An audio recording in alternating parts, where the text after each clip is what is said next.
इतिहास में अगर सबसे क्रूर तानाशाह या लीडर की बात होती है तब एडोल्फ हिटलर का नाम सबसे पहले लिया जाता है, क्योंकि हिटलर पर करोड़ों लोगों को मारने का इल्जाम है। लाखों यहूदी लोगों को दर्दनाक तरीके से मरवाया था हिटलर ने। दुनिया को सबसे बड़ा आर्थिक नुकसान पहुंचाया था हिटलर ने।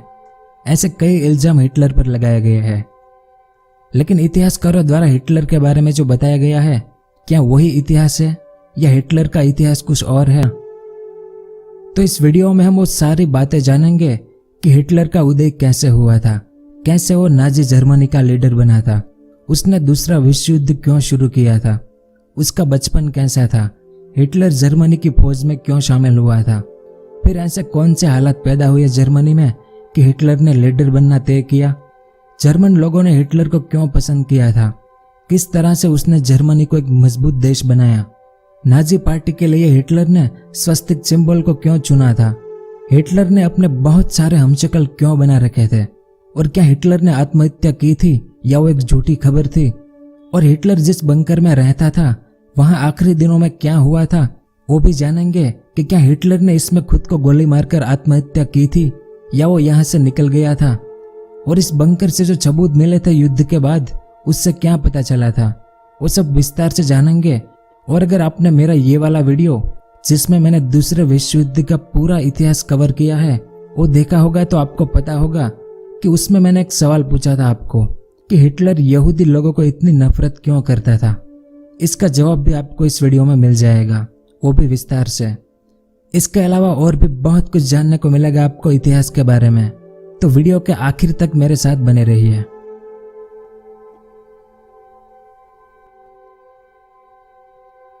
इस इमेज को देखें, यह है एलोइस हिटलर। इन्हें हिटलर की बजाय लोग हिटलर नाम से बुलाते थे, इसलिए साल 1876 में इन्होंने अपना सरनेम बदलकर हिटलर कर दिया। फिर इन्होंने 48 साल की उम्र में इस क्लारा से शादी की। इस मैप को देखें, उस समय ऑस्ट्रिया हंगरी साम्राज्य के इस ब्रेनोव गांव में रहते थे ये दोनों, जो जर्मनी की बॉर्डर पर ही था। तो 20 अप्रैल 1889 के दिन इनके घर में एक बच्चे का जन्म होता है जिसका नाम एडोल्फ रखा गया। ये उस बच्चे की इमेज है, यानी हिटलर की। अब हिटलर के पिता एक कस्टम अफसर थे, तो उनके रिटायरमेंट के बाद ये लोग इस लिंच शहर में रहने आ गए। यहीं पर हिटलर का ज्यादातर बचपन बीता और यहीं पर उनकी पढ़ाई हुई। इस दौरान साल 1900 में हिटलर का छोटा भाई एडमंड की चेचक बीमारी के कारण मौत हो गई, और साल 1903 में हिटलर के पिता की भी मौत हो गई। इसके बाद हिटलर ने इस ऑस्ट्रिया हंगरी साम्राज्य की राजधानी इस वियना शहर में एक फाइन आर्ट्स एकेडमी में 2 बार अप्लाई किया, क्योंकि हिटलर को आर्टिस्ट बनना था, लेकिन उसे एडमिशन नहीं मिला। पढ़ाई में हिटलर सामान्य था, लेकिन कला में वो माहिर था। पर एडमिशन न मिलने के कारण वो वापस इस लिंच शहर में आ गया अपनी माँ के पास और हाईस्कूल की पढ़ाई करने लगा। अब यहाँ पर उनके एक टीचर थे, लियोपोल्ड पोइत्जे। ये उनकी इमेज है। तो ये उनके इतिहास के टीचर थे और हिटलर इनसे बहुत प्रभावित था। अब ये टीचर थे कट्टर जर्मन राष्ट्रवादी, तो इनकी जर्मन राष्ट्रवादी विचारधारा का हिटलर के दिमाग पर गहरा असर पड़ा। तो हिटलर इस ऑस्ट्रिया हंगरी साम्राज्य में पैदा हुआ, यहीं पर उनकी पढ़ाई लिखाई हो रही थी, लेकिन इस टीचर के कारण हिटलर उनके पड़ोसी देश जर्मनी से प्रभावित हो गया था, वो भी हाई स्कूल के दिनों में ही। और इसी हाई स्कूल में कुछ सालों बाद एक और नौजवान एडोल्फ ईचमैन, ये उनकी इमेज है, तो ये भी यहाँ पर पढ़ने आया और हिटलर की तरह ये भी जर्मनी से काफी प्रभावित हो गया इसी टीचर के कारण। और बाद में जब हिटलर जर्मनी का तानाशाह बना, तब ये Adolf Eichmann German Nazi party का एक उच्च अधिकारी बना, और इसी एडोल्फ ईचमैन ने होलोकॉस्ट यानी कॉन्सेंट्रेशन कैंप का प्लान बनाया था। होलोकॉस्ट का आयोजक ये एडोल्फ ईचमैन ही था, जिसने यहूदी और दूसरे कई समाजों के 1,10,00,000 लोगों को मौत के घाट उतर दिया था दूसरे विश्व युद्ध के दौरान। उसकी चर्चा हम आगे विस्तार से करेंगे। तो हिटलर के टीचर की यह घटना मैंने इसलिए बताई क्योंकि कई लोग कहते हैं कि हिटलर तो ऑस्ट्रिया में पैदा हुआ और इसी देश का नागरिक था, फिर वो जर्मनी का तानाशाह कैसे बन गया? तो उसका एक कारण ये टीचर लियोपोल्ड पोइत्जे थे। तो हाई स्कूल की पढ़ाई चल रही थी और बदकिस्मती से साल 1908 में कैंसर के कारण हिटलर की मां क्लारा की भी मौत हो गई। तो इसकी मां क्लारा की मौत के बाद अब हिटलर अकेला हो गया और वो इस वियना शहर में आ गया। अब पढ़ाई, खाने पीने और रहने का सभी इंतजाम उसे खुद ही करना था। तो वियना शहर में आकर हिटलर ने पोस्ट कार्ड, विज्ञापन और पेंटिंग बनाना शुरू किया। कला में तो वो माहिर ही था और उसे बेचकर कुछ पैसे कमा लेता था, जिससे उनकी आजीविका भी चलती थी। और रहने के लिए वियना म्यूनिसिपल हॉस्टलों में वो रहता था, कभी शहर के इस हॉस्टल में तो कभी उस हॉस्टल में दर दर भटक कर उसकी जिंदगी चल रही थी। तो 1908 से 1913 तक हिटलर इसी शहर में रहा, एक घुमक्कड़ की तरह, वो भी बिना परिवार के। तो इन 5 सालों में अकेलापन, गुमनामी, गरीबी और लाचारी को हिटलर ने अच्छे से महसूस किया। इसी दौरान हिटलर ने इतिहास, राजनीति, सामाजिक उत्थान जैसी कई किताबें पढ़ी। इन पुस्तकों को पढ़ने के बाद हिटलर को जो विचार आते थे, उन विचारों को अपने चित्रों में उकेर देता था और उसे बाजार में बेच देता था। लेकिन इन किताबों को पढ़ने के बाद धीरे धीरे हिटलर को राजनीति समझ में आ रही थी और अब वो हर रोज न्यूज़पेपर भी पढ़ने लगा कि ऑस्ट्रिया, हंगरी, यूरोप और दुनिया में क्या चल रहा है, वो सब जानने लगा वो। और उस समय यूरोप बारूद के ढेर पर बैठा था, कभी भी युद्ध शुरू हो सकता था, ऐसी स्थिति थी यूरोप में। अब क्या स्थिति थी, इस बारे में मैंने इस वीडियो में बताया है कि प्रथम विश्व युद्ध शुरू होने से पहले यूरोप में क्या वातावरण था। कभी समय मिले आपको तो इसे जरूर देखना। इसमें मैंने वर्ल्ड वॉर 1 का पूरा इतिहास कवर किया है। तो हिटलर इस वियना शहर में था, जहां पर बहुत सारे अलग अलग समाजों के लोग रहते थे। उसी दौरान एक जर्मन नस्लवादी राष्ट्रवाद का आंदोलन हुआ इस ऑस्ट्रिया में, और इस वियना शहर के तत्कालीन मेयर कार्ल लुयगर ने यहूदी विरोधी विचारधारा यानी एंटीसेमिटिज्म को बढ़ावा दिया कि यहूदी लोग जर्मनी के उच्च और मध्य वर्गों के दुश्मन हैं। तो इन दोनों घटना ने हिटलर के दिमाग पर गहरा असर किया था। तो यूरोप में यह सब हो रहा था, जिसे देखकर हिटलर को लगा कि देश के राजनीतिक हालात को सुधारना जरूरी है। इसके लिए राष्ट्रवादी ताकतों को इकट्ठा करना पड़ेगा और राष्ट्रव्यापी आंदोलन करना पड़ेगा। लेकिन चित्रकार रहते हुए वो अपने उद्देश्यों को पूरा नहीं कर सकता था, इसलिए उसने फौज में भर्ती होने का विचार किया। और 1913 में हिटलर के पिता की जो संपत्ति थी, उसके कुछ पैसे मंजूर हुए जो हिटलर को दिए गए। इस कारण हिटलर ने तुरंत वियना शहर को छोड़ दिया और जर्मनी के इस म्यूनिख शहर में आ गया, क्योंकि जर्मन राष्ट्रवादी विचारधारा से वो काफी प्रभावित था हाई स्कूल से ही। तो यहाँ म्यूनिख शहर में हिटलर ने फौज में भर्ती होने की प्रवेश परीक्षा दी, लेकिन कमजोर स्वास्थ्य के कारण वो फेल हो गया। तो जाहिर सी बात है कि हिटलर को इससे सदमा लगा होगा, क्योंकि हिटलर जर्मनी के प्रति अपनी वफादारी साबित करना चाहता था। लेकिन इसके कुछ महीनों बाद जून 1914 में प्रथम विश्व युद्ध शुरू हुआ, जिसमें जर्मनी भी शामिल हुआ और हिटलर को फौज में जाने का सुनहरा मौका मिल गया, क्योंकि अब एक बहुत बड़ा युद्ध होने वाला था। तो जर्मनी को सैनिकों की जरूरत थी। तो कुछ 8 सप्ताह की ट्रेनिंग के बाद हिटलर को 21 अक्टूबर 1914 को 16वीं बवेरियन सेना में भर्ती किया गया और उसे सीमा पर लड़ने भेजा गया। हिटलर उस समय संदेशवाहक की भूमिका निभा रहा था और उसने अपना पूरा काम जिम्मेदारी से किया। इस कारण हिटलर को जर्मनी का 2nd class iron cross award से नवाजा गया। इसके बाद Hitler battle of Ypres, battle of Arras और बैटल ऑफ सोmme जैसी कई लड़ाइयां लड़ा। लेकिन बैटल ऑफ सोmme के दौरान हिटलर के पास एक बम विस्फोट हुआ, जिसमें हिटलर घायल हो गया। उनकी बाई जांघ पर चोट लगने के कारण उसके इलाज के लिए उसे जर्मनी भेज दिया गया और उसकी बहादुरी पर उसका प्रमोशन हुआ। और जब वो ठीक हो गया 1917 में, तब उसे लांच कार्पोरल बना दिया गया। फिर 18 मई 1918 के दिन हिटलर को ब्लैक वाउंड बेज से नवाजा गया और 4 अगस्त 1918 के दिन 1st क्लास आयरन क्रॉस से नवाजा गया। पर 15 अक्टूबर 1918 में बैटल ऑफ वाइपरस की दूसरी लड़ाई में ब्रिटिश सेना ने पॉइजन गैस से हमला किया, जिस हमले ने हिटलर को अस्थायी रूप से अंधा कर दिया और फिर से हिटलर को अस्पताल में भर्ती कराया गया।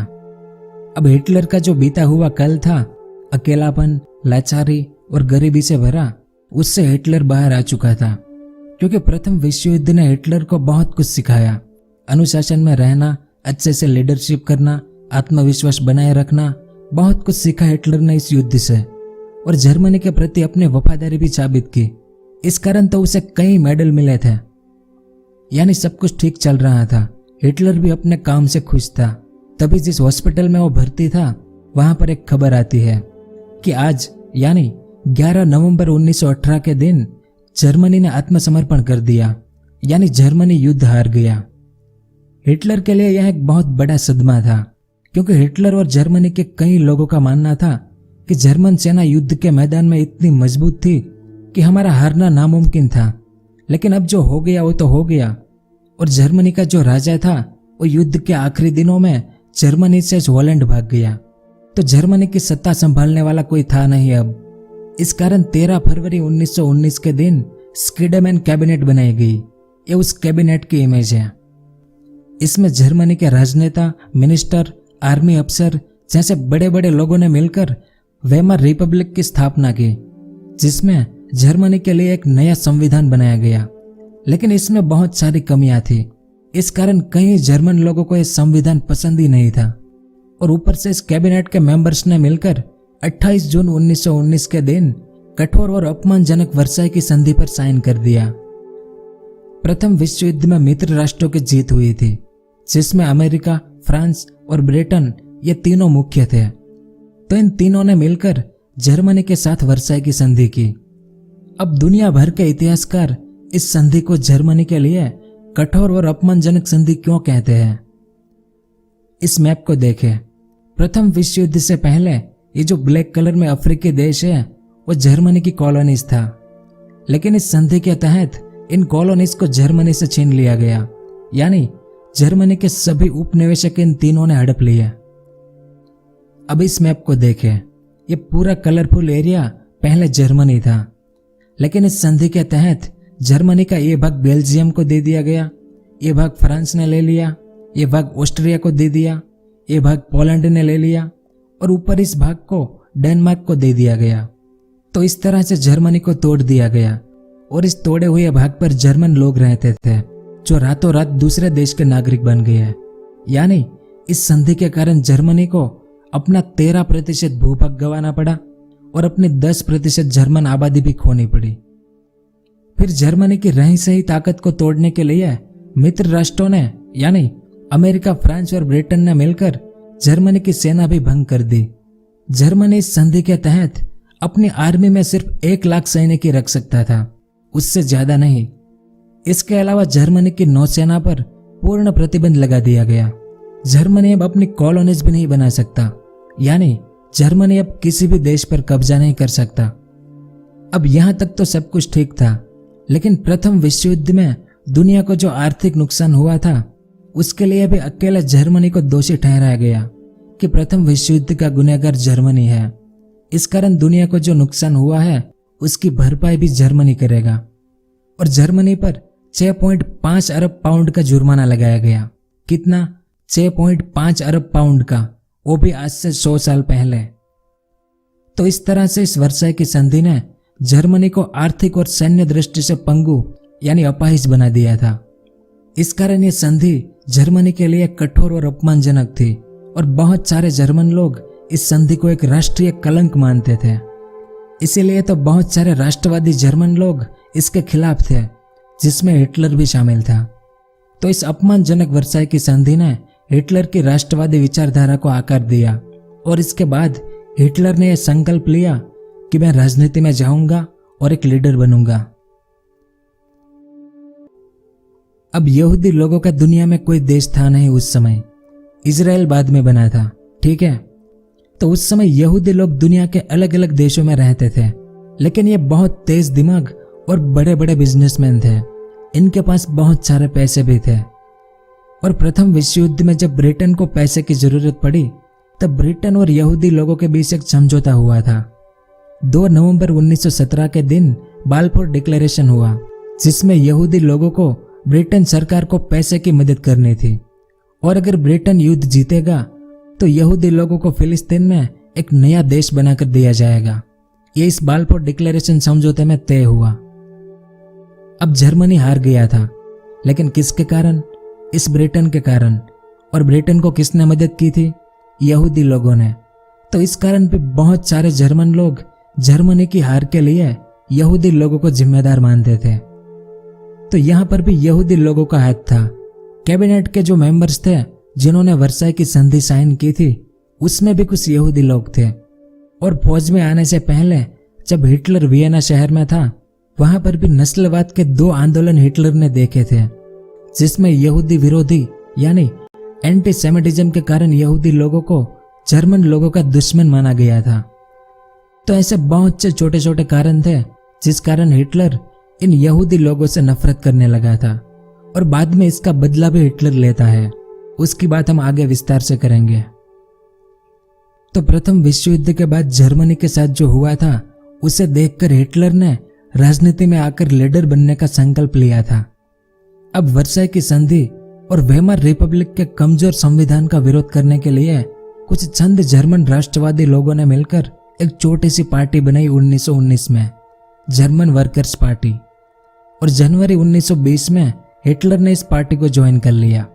इसके साथ ही हिटलर ने जर्मन सेना से भी इस्तीफा दे दिया और धीरे धीरे वो एक मजबूत विपक्ष की तरह खड़ा हुआ, क्योंकि उसके पास कई सारे तर्क थे।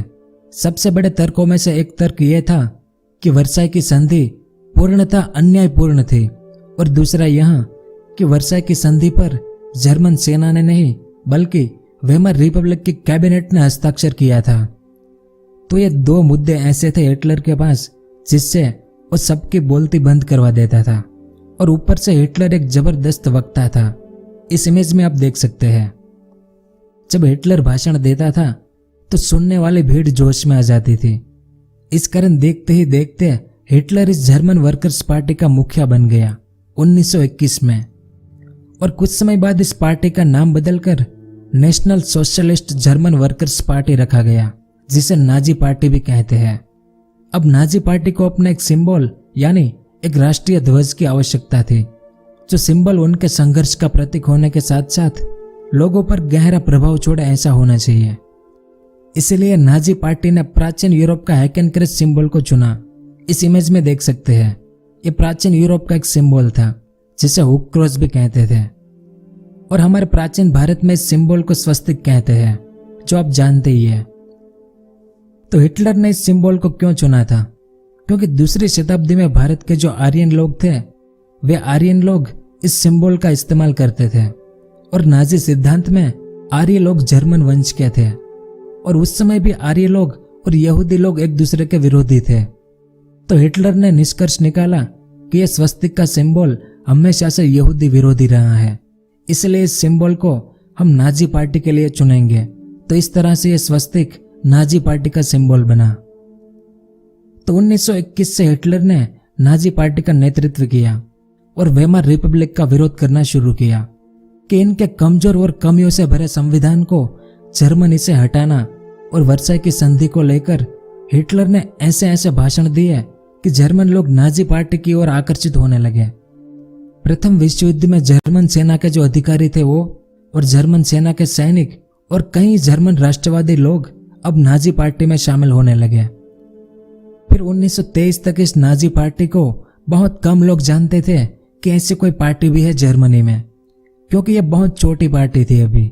लेकिन 1923 में नाजी पार्टी ने जर्मनी की जो मौजूदा सरकार थी वेमर रिपब्लिक, उसे उखाड़ फेंकना तय किया।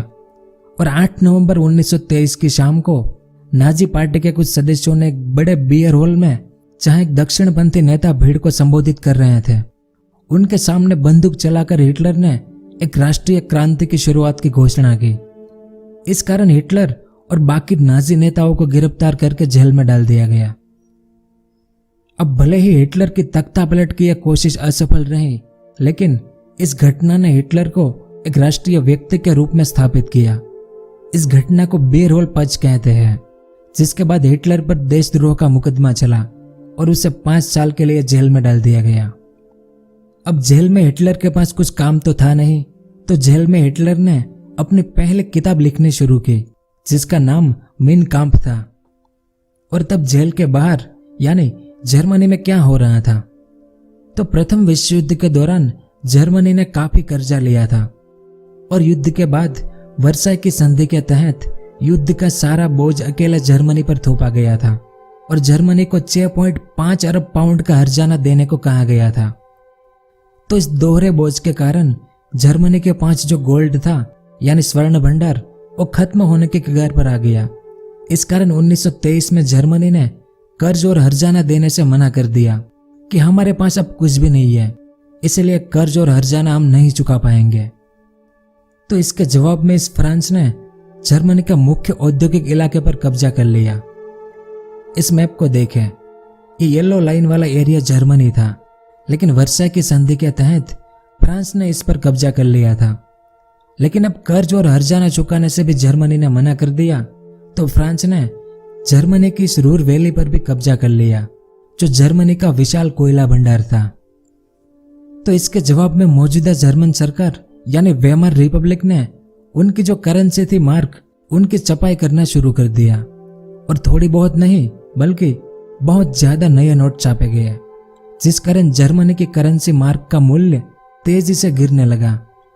अप्रैल में $1 के बराबर 24,000 मार्क थे। जुलाई में $1 के बराबर 3,53,000 मार्क, अगस्त में $1 के बराबर 46,21,000 मार्क और दिसंबर में $1 के बराबर 9,88,60,000 मार्क। जैसे आज $1 के मुकाबले भारत के 73 रुपए है, वैसे ही 1923 में $1 के मुकाबले जर्मनी के 9 करोड़ से भी ज्यादा मार्क हो गए थे। अब जैसे जैसे मार्क की वैल्यू गिरती गई, वैसे वैसे जर्मनी में जरूरी चीजों की कीमत आसमान छूने लगी। ये उस समय की इमेज है। ये जर्मन नागरिक एक ब्रेड का पैकेट खरीदने के लिए इतने सारे पैसे ले जा रहा था, क्योंकि इतने पैसे देने के बाद उसे एक ब्रेड का पैकेट मिलेगा। इस इमेज में भी आप देख सकते हैं कि जर्मन बच्चे पैसों के बंडल से खेल रहे हैं। मतलब जर्मन मार्क की वैल्यू इतनी गिर गई थी जितनी इतिहास में शायद ही किसी देश की गिरी होगी। इस कारण जर्मनी में भयानक मंदी आई। लेकिन 1924 से अमेरिका ने जर्मनी को इस स्थिति से बाहर निकालने के लिए लोन देना शुरू किया, जिसके बाद जर्मनी धीरे धीरे स्थिति से बाहर आ रहा था। और इस तरफ जेल में हिटलर ने अपनी पहले किताब मेन काम्प का पार्ट 1 लिख दिया था और 9 महीने बाद वो जेल से रिहा भी हो गया। 1925 में हिटलर की यह किताब पब्लिश हुई, लेकिन यह ज्यादा चल नहीं पाई। फिर भी हिटलर इस किताब का दूसरा पार्ट लिखने के लिए पहाड़ियों में एक गांव था, वहां पर चला गया। कुछ समय बाद मेन काम्प किताब का दूसरा पार्ट भी पब्लिश हुआ, लेकिन वो भी ज्यादा चल नहीं पाया। तो इस मेन काम्प किताब में हिटलर ने क्या लिखा था, वियना शहर में उसके साथ जो हुआ था वो, और कई तरह के यहूदी विरोधी विचारों को विस्तार से लिखा। जर्मनी के भविष्य के बारे में लिखा कि भविष्य में जर्मनी को उभारने के लिए क्या क्या करना पड़ेगा। उनकी योजनाओं के बारे में लिखा और वो खुद जब जर्मनी की सत्ता में आएगा तो किस तरह से जर्मनी को एक मजबूत देश बनाएगा, उस बारे में विस्तार से लिखा था। लेकिन यह किताब ज्यादा बिक नहीं पाई, इस कारण हिटलर के विचार जर्मनी में फैल नहीं पाए। पर बाद में जब हिटलर जर्मन तानाशाह बनता है, तब उनकी यह किताब जर्मन इतिहास की दूसरी सबसे ज्यादा बिकने वाली किताब बन जाती है और कुछ 60 लाख कॉपी बिक जाती है इसकी। लेकिन वो हिटलर जब सत्ता में आता है उसके बाद होता है। फिर साल 1928 में हिटलर ने अपनी दूसरी किताब द जॉइन बुश लिखी, जिसमें विदेश नीति पर हिटलर ने अपने विचार लिखे थे। लेकिन उसकी पहली किताब मेन काम्प की खराब बिक्री के कारण ये दूसरी किताब प्रकाशित ही नहीं हो पाई। फिर बहुत सालों बाद 1962 में इसका अंग्रेजी अनुवाद आया था। तो 1924 से अमेरिका लोन दे रहा था जर्मनी को, इस कारण सब कुछ ठीक चल रहा था। लेकिन 1929 में अमेरिकी शेयर बाजार के गिरने के साथ ग्रेट डिप्रेशन यानी महामंदी की शुरुआत हुई, जिसने अमेरिका की कमर तोड़ दी, जिसका असर पूरी दुनिया पर भी हुआ था। लेकिन सबसे ज्यादा असर जर्मन अर्थव्यवस्था पर हुआ, क्योंकि जर्मनी की मौजूदा सरकार वेमर रिपब्लिक अमेरिकी लोन से ही अपना देश चला रही थी। लेकिन अमेरिका में महामंदी आने के बाद जर्मनी को लोन मिलनी बंद हो गई। कब? 1929 के ग्रेट डिप्रेशन के बाद से। और 1929 तक हिटलर की नाजी पार्टी जो थी वो भी जर्मन लोगों को कुछ खास आकर्षित नहीं कर पाई थी। यानी इस पार्टी को अब भी बहुत कम लोग सपोर्ट करते थे, क्योंकि 1929 के जर्मन इलेक्शन में 3 पार्टियां मुख्य थी। एक उनकी मौजूदा सरकार वेमर रिपब्लिक, दूसरी कम्युनिस्ट पार्टी और तीसरी नाजी पार्टी, जिसमें नाजी पार्टी को सिर्फ 2.6% वोट मिले और बाकी 97.4% वोट वेमर रिपब्लिक और कम्युनिस्ट पार्टी को मिले थे और 1929 में फिर से वेमर रिपब्लिक पार्टी जीत गई। तो 1929 से जर्मनी की हालत खराब होना शुरू हुई। मजदूर या तो बेरोजगार होते गए या फिर उनका वेतन बहुत कम हो गया और देखते ही देखते 60 लाख जर्मन लोग बेरोजगार हो गए। ज्यादातर जर्मन नौजवान ऐसे बोर्ड लेकर सड़कों पर घूमते थे कि मैं कोई भी काम करने को तैयार हूं। इस इमेज में आप देख सकते हैं। या तो जर्मन नौजवान ताश खेलते थे या फिर रोजगार दफ्तरों में लंबी लंबी कतार में खड़े पाए जाते थे और जैसे जैसे रोजगार खत्म हो रहे थे वैसे वैसे नौजवान चोरी, लूट जैसे आपराधिक गतिविधियां करने लगे थे। धीरे धीरे जर्मन बैंक दिवालिया हो गया, रोजगार लगभग खत्म हो चुका था और लोगों को अब भूखमरी का डर सता रहा था। यानी पूरा जर्मनी अब गहरे आर्थिक संकट में डूब रहा था। लोगों को यह डर सता रहा था कि काम नहीं मिलेगा तो हम खाएंगे क्या। जर्मन लोग लाचार और हताश हो गए थे उनकी मौजूदा सरकार वेमर रिपब्लिक से। और ऐसे हालात में जर्मन लोगों को एक नया लीडर चाहिए था जो जर्मनी को इस आर्थिक संकट से बाहर निकाल सके।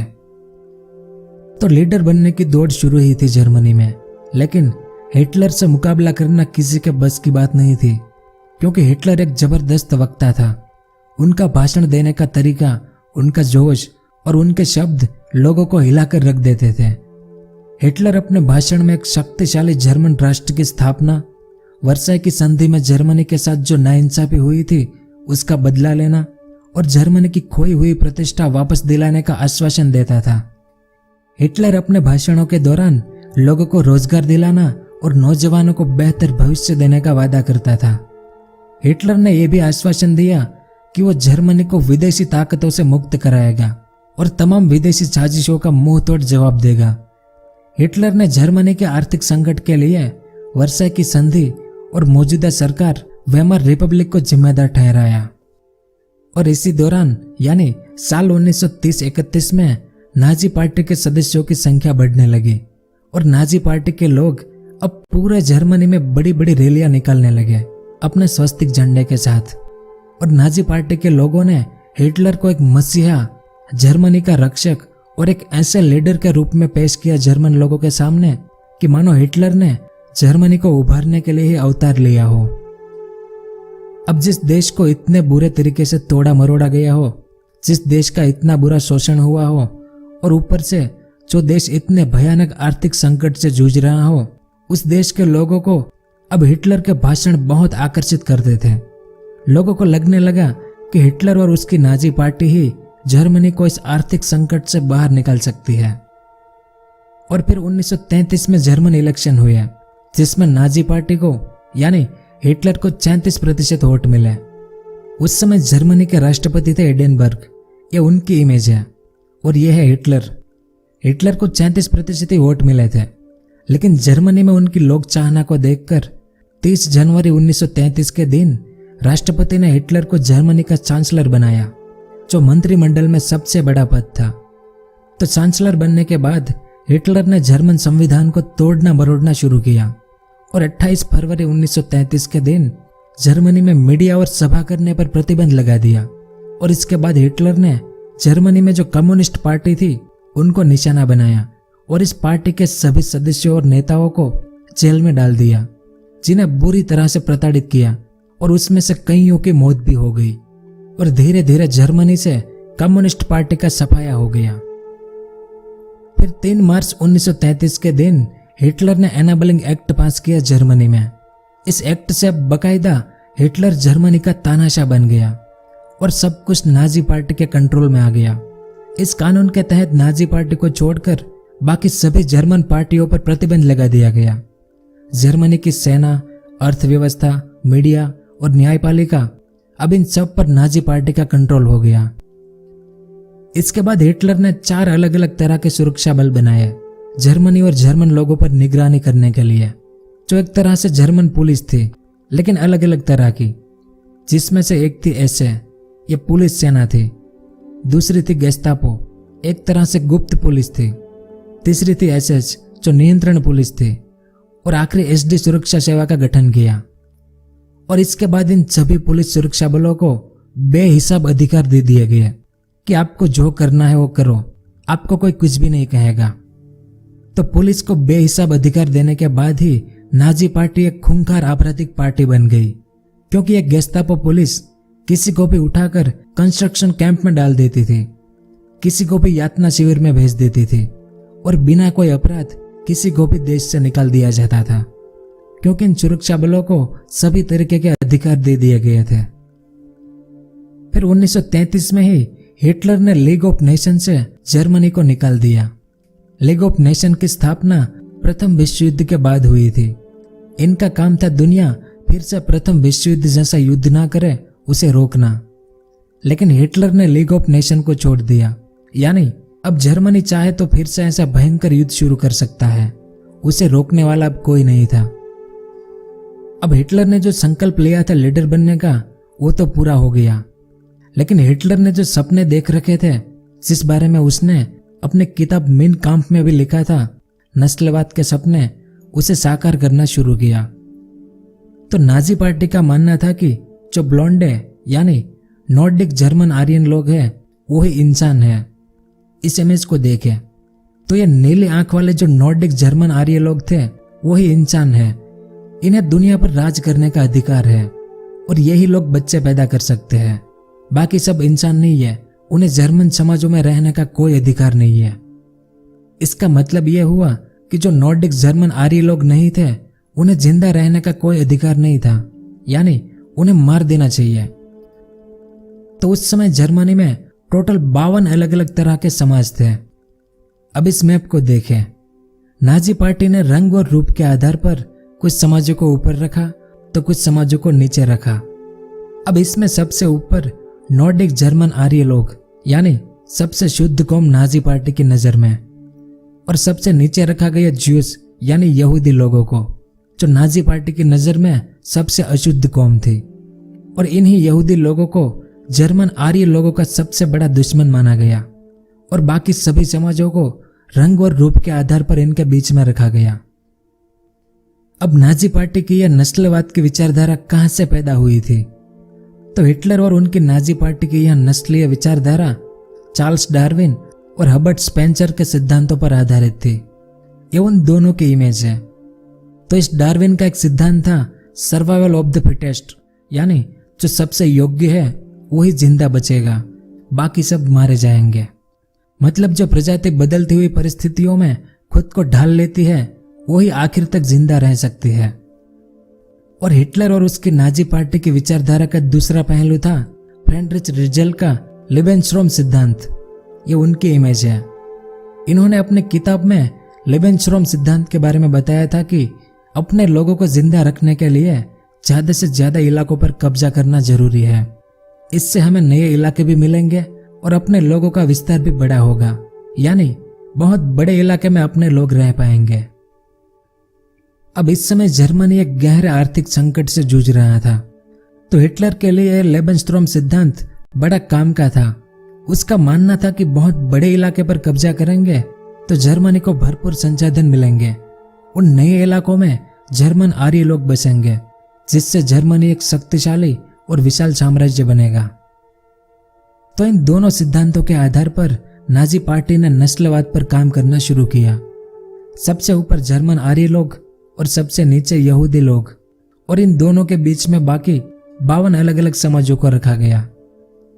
अब नाजी पार्टी ने सिर्फ यहूदी लोगों को ही निशाना बनाया ऐसा नहीं था। इस इमेज को देखें, ये लोग जर्मनी के जिप्सी समाज के लोग थे और इनके अलावा जो अश्वेत समाज के लोग थे, इनकी पहले जर्मन नागरिकता छीन ली गई और बाद में पूरे जर्मनी में टोटल 5 लाख जिप्सी और अश्वेत समाज के लोग थे, जिसे नाजी पार्टी ने मरवा दिया। यानी नाजी पार्टी का निशाना सिर्फ यहूदी लोग ही नहीं थे, जर्मनी के सभी निचले समाज के जो लोग थे वो भी नाजी पार्टी के निशाना पर थे, जिसमें सबसे बुरा हाल इन यहूदी लोगों का हुआ था, क्योंकि हिटलर और नाजी पार्टी के लोग सब ईसाई धर्म के लोग थे, जिनके मसीहा थे ईसा मसीह यानी जीसस क्राइस्ट। तो 2000 साल पहले यहूदी लोगों ने ईसा मसीह को सूली पर लटका दिया था। इस कारण कई ईसाई लोगों की नजर में यहूदी लोग हत्यारे थे। ये लोग धन उधार देकर बहुत पैसे वाले बन गए थे। इस कारण यूरोप में कई सदियों से इन यहूदी लोगों पर अत्याचार हो रहे थे, जिसे इतिहास में एंटीसेमिटिज्म कहते हैं। तो हिटलर से पहले यूरोप में समय समय पर जब यहूदी लोगों को मारा जाता था, तब यहूदी लोगों को एक ऑप्शन दिया जाता था कि या तो आप ईसाई धर्म अपना लो या फिर मर जाओ। लेकिन हिटलर ने यह ऑप्शन भी निकाल दिया। हिटलर की नज़र में इस समस्या का सिर्फ एक ही हल था कि यहूदी लोगों को पूरी तरह से खत्म कर दिया जाए। तो हिटलर इस माया जाल से जर्मनी को बाहर निकालना चाहता था। इस कारण 1933 के बाद सारा खेल शुरू किया उसने। सबसे पहले हिटलर ने यहूदी लोगों पर बहुत सारे प्रतिबंध लगाए कि यहूदी लोग जर्मन लोगों से शादी नहीं कर सकते। जर्मनी के राष्ट्रध्वज पहनाने पर पाबंदी लगा दी गई। यहूदी लोगों को सरकारी नौकरी से निकाल दिया। यहूदी लोगों के व्यवसायों का बहिष्कार किया गया और यहूदी लोगों की संपत्ति उनसे छीन ली गई। फिर नाजी पार्टी ने यह नियम बनाया कि जो यहूदी लोग हैं उन्हें स्टार ऑफ डेविड का सिंबल पहनना पड़ेगा, ताकि इनकी पहचान हो सके कि ये यहूदी है। इस इमेज में आप देख सकते हैं, इस सिंबल को हमेशा यहूदी लोगों को पहनना पड़ता था। अगर वो ऐसा करने से मना करें तो उन्हें सख्त से सख्त सजा दी जाती थी। और पूरे जर्मनी में जितने भी यहूदी लोग थे उन्हें एक जगह पर इकट्ठा किया जाने लगा। इस इमेज को देखें। इस तरह से सभी यहूदी लोगों को जर्मनी की एक खास जगह पर इकट्ठा किया। तो जर्मनी के अंदर कुछ ऐसा चल रहा था। अब जर्मनी की बॉर्डर पर एक नया खेल शुरू किया हिटलर ने, यानी दूसरा विश्व युद्ध, वर्ल्ड वॉर 2। अब इस बारे में आपको विस्तार से जानना है तो आप मेरी वर्ल्ड वॉर 2 की ये वाली वीडियो देख लेना। इसमें सब विस्तार से समझाया है मैंने। अब इस मैप को देखें तो 1936 में हिटलर ने पहले इस राइनलैंड पर कब्जा कर लिया, इसके बाद इस ऑस्ट्रिया पर, इसके बाद पहले इस बैगनी कलर वाले सुडेटनलैंड और बाद में इस पूरा चेकोस्लोवाकिया पर नाजी पार्टी ने कब्जा कर लिया, क्योंकि इसमें जर्मन लोग रहते थे। लेकिन वर्साई की संधि के तहत इन एरिया को जर्मनी से छीन लिया गया था, जो हिटलर ने वापस ले लिया 1938 तक में। अब इस मैप को देखें तो इसके बाद जर्मनी और यूएसएसआर ने मिलकर पोलैंड पर हमला किया, जिसके साथ दूसरा विश्व युद्ध शुरू हुआ। पोलैंड को हराकर आधा पोलैंड यानी ये ऑरेंज कलर वाला हिटलर के कब्जे में आ गया। इसके बाद पोलैंड के लोगों को अपना घर बार छोड़कर पोलैंड की एक जगह पर इकट्ठा किया गया। जैसे यहूदी लोगों को जर्मनी की एक जगह पर इकट्ठा किया गया था, वैसे ही पोलैंड के लोगों को पोलैंड में एक जगह पर इकट्ठा किया गया। अब इस मैप को देखें। ये डार्क रेड कलर में जो है वो दूसरे विश्व युद्ध के पहले जो जर्मनी था वो है। लेकिन 1941 आते आते हिटलर यानी नाजी सेना ने ज्यादातर यूरोपीय देशों पर कब्जा कर लिया था। रेड कलर में जो देश हैं वो सभी हिटलर के कंट्रोल में आ गए थे। तो 1941 के बाद हिटलर ने इस पूरे भाग पर अलग अलग जगहों पर यातना शिविर बनाने शुरू किए, यानी होलोकॉस्ट के लिए कंसंट्रेशन कैंप बनाए। इस मैप को देखें। इसमें जो रेड कलर के निशान हैं उन सभी जगहों पर ऐसे कंसंट्रेशन कैंप बनाए गए और पोलैंड के लोगों को एक जगह पर इकट्ठा किया गया था उन्हें, जर्मनी में यहूदी लोगों को एक जगह पर इकट्ठा किया गया था उन्हें, और बाकी सभी निचले समाज के लोगों को इसके अंदर डाल दिया।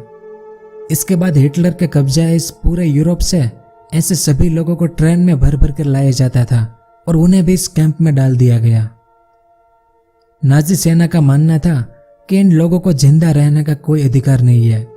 इन लोगों से इन कैंप में रात दिन काम करवाया जाता था।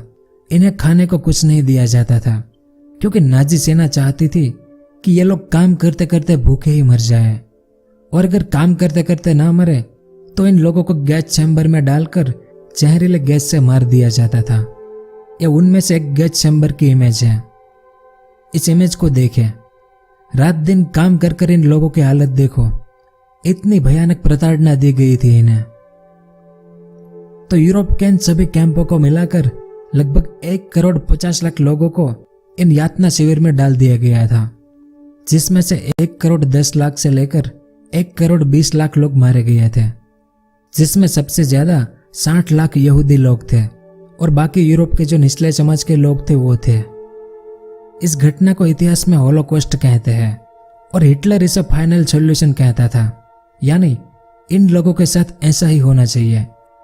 वैसे होलोकॉस्ट के ऊपर एक अलग से वीडियो बनाऊंगा, उसमें इन यातना शिविर में क्या क्या होता था, किस तरह से लोगों को रखा जाता था और कैसे उन्हें मारा जाता था, उस बारे में विस्तार से जानेंगे द होलोकॉस्ट वाली वीडियो में। तो होलोकॉस्ट के बारे में इतिहास में ऐसा बताया गया है, लेकिन होलोकॉस्ट डैनियल में यह बताया गया है कि होलोकॉस्ट के दौरान ऐसा नहीं हुआ था जैसा इतिहास में बताया गया है। हिटलर को बदनाम करने के लिए होलोकॉस्ट का गलत इतिहास पढ़ाया गया है लोगों को, क्योंकि होलोकॉस्ट में 1 करोड़ से ज्यादा लोग मरे थे, ये झूठ है। असल में होलोकॉस्ट के दौरान कुछ 10 लाख लोग ही मरे थे, ऐसा होलोकॉस्ट डैनियल में बताया गया है। इस बारे में आप खुद ही गूगल कर लेना और फिर आपको जो सही लगे वो मानना। इस थ्योरी के बारे में हम द होलोकॉस्ट वाली वीडियो में विस्तार से जानेंगे। और एक बात हमेशा याद रखना कि इतिहास वो लोग लिखते हैं जो जीतते हैं, हारने वाले मारे जाते हैं या फिर उन्हें जेल में डाल दिया जाता है। तो यातना शिविरों में लोगों का मरना जारी था, तभी हिटलर एक गलती कर बैठा। यूरोप का एक बहुत बड़ा एरिया कब्जाने के बाद भी हिटलर और एरिया पर कब्जा करना चाहता था, इसलिए उसने यूएसएसआर पर हमला किया। शुरुआत में हिटलर काफी सफल हुआ और इसने 2 साल तक यूएसएसआर के इस भाग पर कब्जा भी कर लिया। लेकिन उसके बाद 1944 में हिटलर की उल्टी गिनती शुरू हुई और ऊपर से अमेरिका भी इस युद्ध में शामिल हो चुका था। इस मैप को देखें, यहां नीचे से अलाइड आर्मी ने हमला शुरू किया, इस तरफ यूएसएसआर की आर्मी जर्मनी की तरफ आगे बढ़ रही थी और इस तरफ फ्रांस की नॉर्मंडी से भी अलाइड आर्मी आगे बढ़ रही थी, जिसमें अमेरिका, ब्रिटेन, फ्रांस और कनाडा जैसे कई देशों की आर्मी शामिल थी।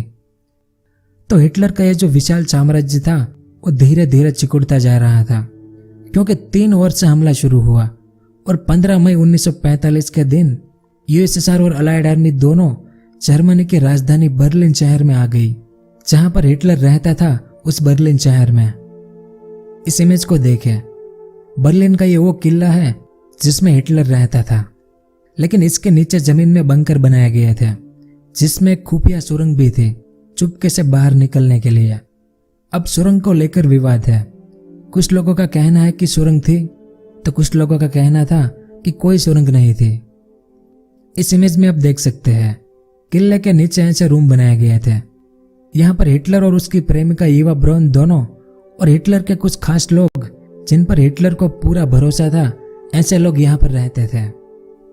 अब यूएसएसआर और अलाइड आर्मी दोनों ने मिलकर बर्लिन शहर पर इतनी बमबारी की कि बर्लिन अब तबाह हो चुका था, पूरा शहर एक खंडर बन चुका था और हिटलर की हर कोशिश नाकाम हो गई अलाइड आर्मी और यूएसएसआर की आर्मी को हराने की। ऐसे में हिटलर के सेना अधिकारी हिटलर को खबर देते हैं कि अब हम ये युद्ध नहीं जीत सकते, हमारी हर कोशिश नाकाम हो गई। और इसके बाद हिटलर को आभास हुआ कि अब मेरी मौत पक्की है।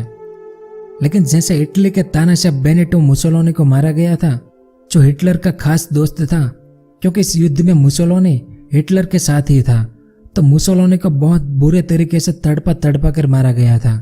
इस कारण हिटलर नहीं चाहता था कि उनकी मौत भी मुसोलिनी की तरह हो।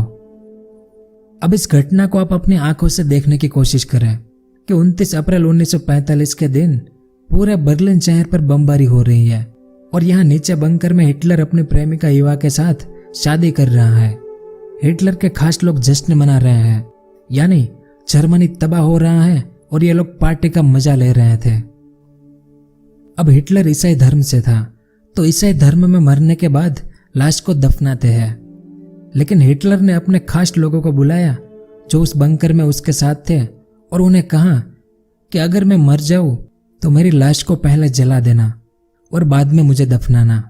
उसके बाद मेरे कमरे में जितनी भी चीजें हैं उन सबको भी जला देना, सिर्फ एक पेंटिंग को छोड़कर।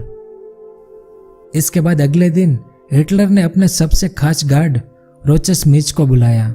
ये उनकी इमेज है। हिटलर ने इससे कहा कि मैं अपने कमरे में जा रहा हूं और मुझे बिल्कुल भी डिस्टर्ब मत करना। कुछ देर बाद गोली चलने की आवाज आती है, तो उनके खास लोग हिटलर के कमरे में आए, जहां पर उन्होंने देखा कि हिटलर मरा पड़ा था, क्योंकि हिटलर ने खुद को गोली मारकर आत्महत्या कर ली थी 30 अप्रैल 1945 के दिन। इसके बाद जैसा तय हुआ था उस तरह से हिटलर की लाश को पहले जलाया गया और बाद में गड्ढा खोदकर उसे दफना दिया गया। तो क्या वाकई में हिटलर मर गया था? क्योंकि हिटलर ने अपने कुछ हमशक्ल बना रखे थे जिस बारे में आपको पता ही होगा, और कुछ लोगों के अनुसार इस बंकर में एक सुरंग भी थी। तो यही सवाल यूएसएसआर की आर्मी के सामने था कि जो बंकर में मरा वो हिटलर ही था या उसका हमशक्ल था। तो जर्मनी के आत्मसमर्पण करने के बाद यूएसएसआर के सैनिक हिटलर के बंकर में जाकर जहां पर हिटलर को दफनाया गया था उस गड्ढे को फिर से खोलते हैं ताकि कुछ सबूत मिले। इसमें हिटलर को दफनाया गया था और ये यूएसएसआर के डॉक्टर और सैनिक हैं। तो यहां पर उन्हें ये दांत मिले। इसके अलावा एक और चीज मिली, ये खोपड़ी जिस पर बंदूक की गोली का निशान भी था। तो इन दोनों सुरागों को यूएसएसआर के अफसर अपने देश यूएसएसआर में ले गए और फोरेंसिक लैब में इसकी जांच हुई। इसके बाद हिटलर का पर्सनल डॉक्टर जो था, हमेशा हिटलर के साथ रहता था, उसे बुलाकर पूछा गया कि यह दांत हिटलर के हैं? तो उस डॉक्टर ने कहा कि हाँ, ये हिटलर के ही दांत है। तो उस गड्ढे में जिसे दफनाया गया था वो हिटलर ही था, ऐसा यूएसएसआर का कहना था। लेकिन इसके बाद दुनिया के सामने दो कहानी थी। पहली यह कि हिटलर को आत्महत्या करते किसी ने भी नहीं देखा था, और जिन लोगों ने हिटलर को जलाया था वो हिटलर के खास लोग थे। इस कारण कुछ लोगों का कहना था कि हिटलर युद्ध के आखिरी दिनों में बर्लिन से बाहर चला गया था। अब कुछ आधुनिक लोग इस गड्ढे से जो खोपड़ी मिली थी इसकी जांच कर रहे थे, और साल 2009 में इन्होंने कंफर्म किया कि ये जो खोपड़ी उस गड्ढे से मिली थी वो किसी औरत की खोपड़ी थी, आदमी की नहीं। तो ये पहली कहानी थी। अब दूसरी कहानी ये थी कि 1945 में हिटलर ने आत्महत्या कर ली थी, लेकिन साल 1955 में दुनिया की जो सबसे बड़ी खुफिया एजेंसी है अमेरिका के CIA, उनके एक एजेंट ने साल 1955 में यह खबर दी कि कोलंबिया में एक ऐसा आदमी है जो बिल्कुल हिटलर जैसा लगता है, और वो कोलंबिया में जो जर्मन कम्युनिटी है उसके साथ ही रहता है। लेकिन CIA ने इस पर ध्यान ही नहीं दिया। इसके बाद एक दूसरे एजेंट ने यह खबर दी कि हिटलर जिंदा है। फिर कुछ समय बाद तीसरे एजेंट ने यह दावा किया कि मैं एक सामान्य नागरिक के रूप में हिटलर से खुद मिला था। उस एजेंट ने एक फोटो भी बताई अपनी। इस इमेज में देखें, ये हिटलर या उसके जैसा कोई था, और यह था CIA का एजेंट। लेकिन CIA ने इस पर भी कोई एक्शन नहीं लिया। फिर कुछ सालों बाद इस अर्जेंटीना में हिटलर के होने के दावे किए गए थे, और कहते हैं कि 90 साल की उम्र में हिटलर मरा था। तो ऐसी बहुत सी थ्योरी है हिटलर की मौत को लेकर। इसमें से कौन सी सही है और कौन सी गलत, ये आप खुद तय करना और नीचे कमेंट करके मुझे भी बताना। तो दूसरे विश्व युद्ध के बाद न्यूरेमबर्ग में एक अंतर्राष्ट्रीय सैनिक अदालत बनाई गई। इस अदालत को शांति के खिलाफ जो अपराध किए गए थे नाजी सेना द्वारा, उन पर मुकदमा चलाने की जिम्मेदारी दी गई। नाजी सेना ने जो काम किया था उसकी दुनिया भर में निंदा की गई, क्योंकि इन्होंने 60 लाख यहूदी, 5 लाख जिप्सी और अश्वेत लोग, 10 लाख पोलैंड के लोग और यूरोप में रहने वाले कुछ खास नस्ल के लोगों को सामूहिक रूप से मार दिया था। इसके अलावा नाजी पार्टी के विरोध में जो पार्टी थी उनके कई राजनेताओं को भी मौत के घाट उतर दिया गया था, और जर्मनी में रहने वाले समलैंगिक, अपाहिज और मानसिक रूप से बीमार जैसे 70,000 लोगों को भी मार दिया गया था। ये सभी आरोप हिटलर और उसकी नाजी पार्टी पर लगाए गए थे। इस कारण न्यूरेमबर्ग अदालत ने 11 नाजी सेना के अधिकारियों को मौत की सजा दी, तो बाकी सबको उम्र कैद की सजा दी गई। और प्रथम विश्व युद्ध के बाद मित्र राष्ट्रों ने जर्मनी पर जो कठोर नियम लगाए थे वैसे नियम दूसरे विश्व युद्ध के बाद नहीं लगाए, ताकि फिर से नाजी सेना और हिटलर जैसा लीडर ना पैदा हो। क्योंकि ज्यादातर इतिहासकारों का मानना है कि वर्साई की संधि के कारण ही नाजी पार्टी और हिटलर का उदय हुआ था। तो ये था दुनिया का वो इंसान, लीडर या तानाशाह एडोल्फ हिटलर और नाजी सेना के उदय का इतिहास। और आपको मुझे एक सवाल का जवाब देना है कि हिटलर को आखिर हिटलर क्यों बनना पड़ा था। आपके विचार नीचे कमेंट करके बताएं, और आपको ये वीडियो कैसा लगा वो भी मुझे बताएं। अगर पसंद आया हो तो लाइक और शेयर जरूर करें। पूरा वीडियो देखने के लिए आपका बहुत बहुत धन्यवाद।